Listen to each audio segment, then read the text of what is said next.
Okay, making up some meatballs. And yes, I am lazy. I'm going to do it in my mixer. No one said the mixer was just for cakes and pastries. Okay, so I've got my ground pork, which is what I prefer for meatballs these days. I'm going to add, half a tablespoon of salt.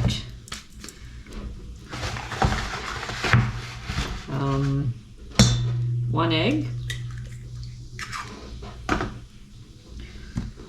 Some parsley.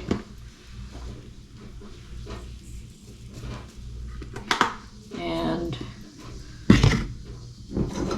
breadcrumbs.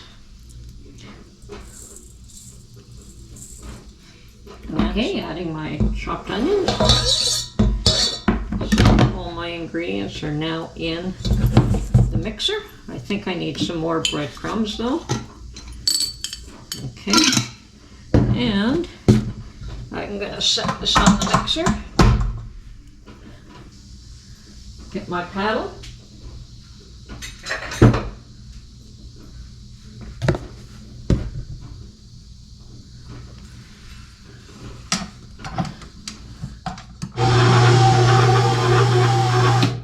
Okay, that's been mixed nicely.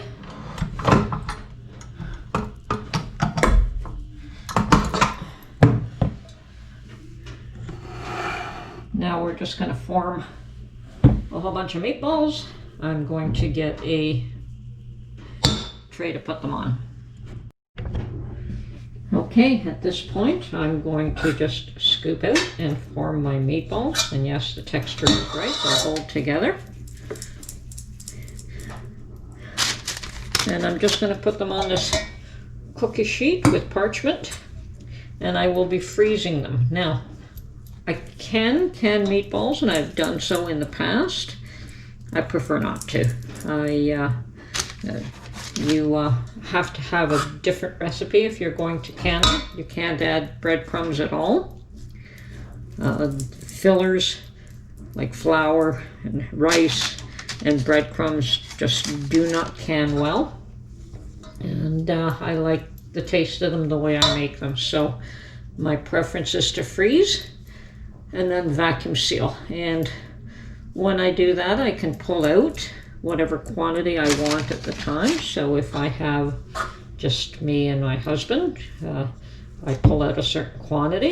If I have my grandchildren over and they want spaghetti and meatballs, and they love my meatballs, so they actually eat more than me and my husband do, and they're just little girls.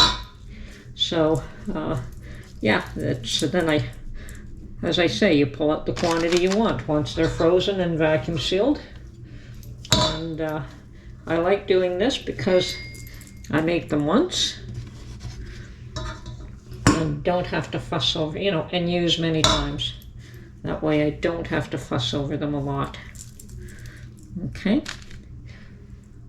Okay, well there's my meatballs finished and vacuum sealed, and I vacuum sealed them flat so that they'd be easy to store.